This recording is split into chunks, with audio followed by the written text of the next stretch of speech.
বিসমিল্লাহির রহমানির রহিম। শিমুল media live Facebook পেজের পক্ষ থেকে সকলকে শুভেচ্ছা জানিয়ে শুরু করছি।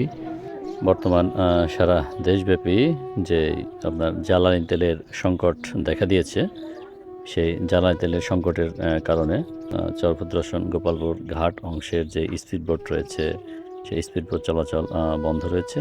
বিকালবেলা দেখলাম যে আজকে বিকালের দিকেও কোনো স্পিডবোট ছেড়ে যায়নি। জ্বালানি তেল না থাকার কারণে স্পিডবোটগুলো বন্ধ রয়েছে। তবে গোপালপুর ঘাট অংশে আপনার লঞ্চ চলাচল স্বাভাবিক রয়েছে। লঞ্চ চলছে। গোপালপুর টু মইনুট ঘাট যে লঞ্চ সার্ভিস রয়েছে, বিআইডব্লিউটি এর আন্ডারে যেই লঞ্চ গোপালপুর ঘাট হতে আপনার মইনুট ঘাট, সেই লঞ্চ সার্ভিস যথারীতি চালু রয়েছে। নিয়ম মাফিক লঞ্চ চলছে। তবে জ্বালানি তেলের সংকটের দরুন আপনার বন্ধ রয়েছে স্পিডবোট।